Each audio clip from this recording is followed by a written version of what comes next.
Under the eco-justice promise of a sustainable future, the Trudeau government's carbon tax has been increasing the cost of living for Canadians since 2019. In British Columbia, the citizens here have been subjected to a carbon tax for even longer than that, since the BC Liberal Party, now renamed the BC United Party, implemented its own carbon tax on things like heating your home and driving your cars back in 2008. A tax that has to match whatever percentage the federal government's carbon tax does. That's why when I heard that on April 2024, the same day the federal carbon tax has been increased by a whopping 23%, that the federal leader of the opposition, Pierre Poilievre, would be doing an Axe the Tax press release in British Columbia, I knew I had to ask him if he's willing to take his initiative to axe the carbon tax a step further toward ending net zero madness in Canada by withdrawing the country from the United Nations Paris Accord agreement. Mr. Poilievre says it's going to be a carbon tax election, and our EP and our premier here, David Eby, failed to join the other premiers in fighting against the increase. What do you think of that? I think he's not going to get my vote, most certainly. Drea Humphrey here with Rebel News, standing at a gas and go in Nanaimo, British Columbia. It's the fitting location where Conservative Party leader Pierre Poilievre just did an Axe the Tax press conference to earn the trust of British Columbians who will be casting their vote in what he refers to as the upcoming carbon tax election. There will be a carbon tax election with a very clear choice between Trudeau, a costly coalition of Trudeau and the NDP, who tax your food, punish your work, take your money, double your housing costs, and unleash crime and chaos in your community, or common sense Conservatives, who axe the tax, build the homes, fix the budget, and stop the crime. For months, Poilievre has made it clear that if his party forms government, he will be axing the Trudeau government's carbon tax.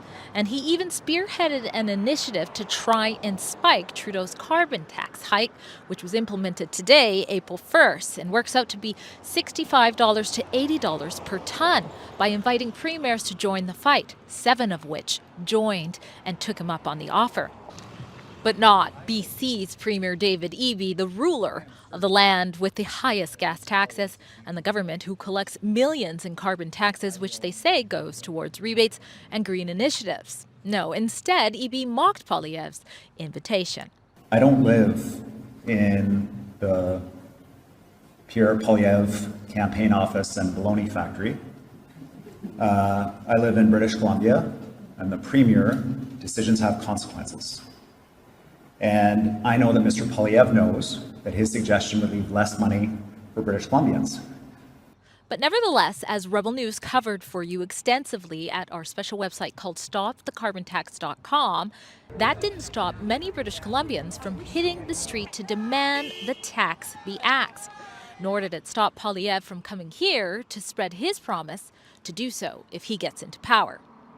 It is a combined tax imposed by Trudeau in Ottawa, but happily administered by the NDP government of David Eby here in British Columbia.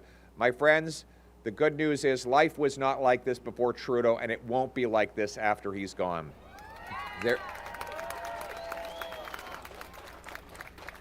But is stopping the carbon tax enough?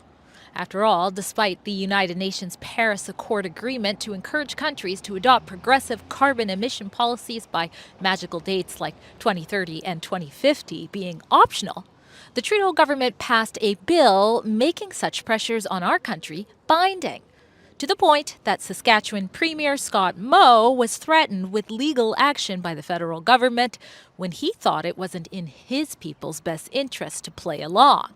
So if Poilievre successfully gives Trudeau the boot in next year's election, will he give the agreement the boot too? I asked that question, and here's how he answered. Drea Humphrey with Rebel News. You've made it very clear if you form government, you will axe the carbon tax. But will you also withdraw us from the underlying United Nations Paris Accord agreement, which allows us to be unfairly taxed on our emissions while giving China a pass? Well, We will not be unfairly taxed on our emissions, and I will not give China or any other country a pass. We will reduce emissions and costs, but our approach is completely different than Trudeau's. His approach is taxes, mine is technology. His approach is to raise the cost of traditional energy that we still need. My approach is to lower the cost of alternatives. His approach is to put up stop signs in front of our workers. My approach is to green light green projects. We need a massive abundance of clean, green, emissions-free energy by giving fast permits and responsible permits for hydro dams, nuclear power, carbon capture and storage, offshore tidal wave power.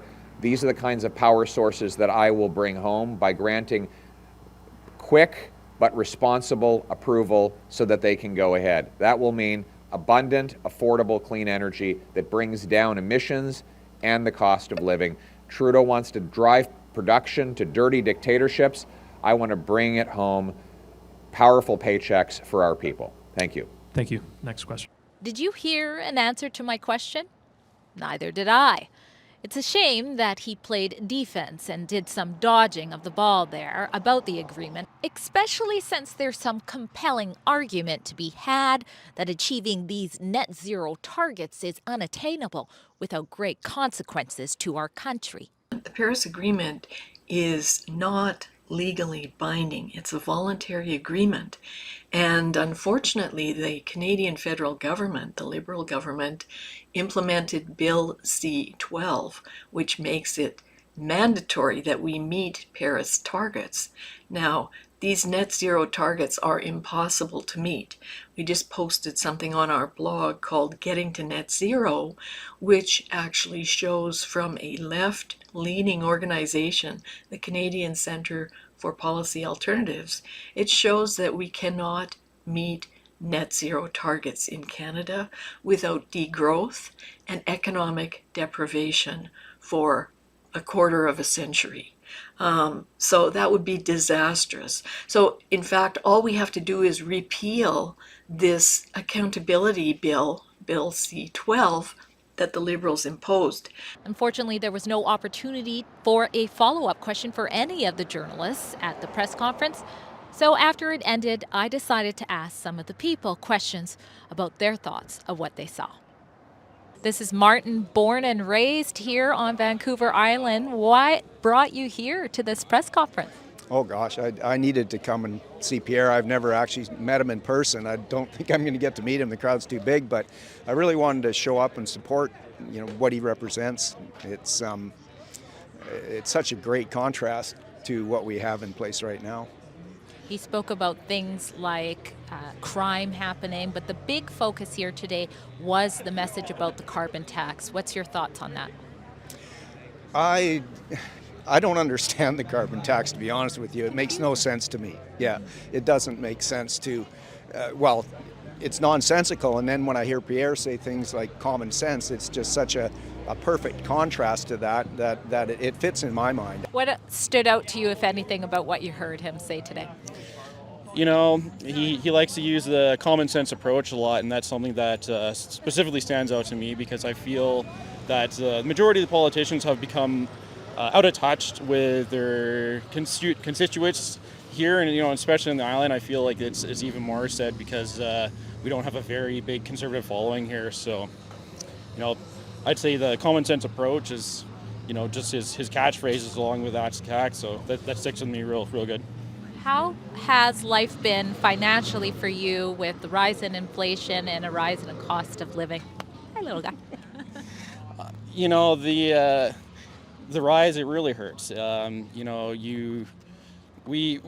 trying to take a more homesteading approach to how we live. We have some chickens for our food security and everything. So we're in a little bit of a different situation than a lot of other people. But personally, I know every time I go to the gas station, I'm feeling the hit. And when we do go to the grocery store, a lot of the things that just even a year ago were doubled, tripled in price, and it's really affecting people, especially in my age group. I'm mid-30s, and I know a lot of people who I'm friends with are struggling.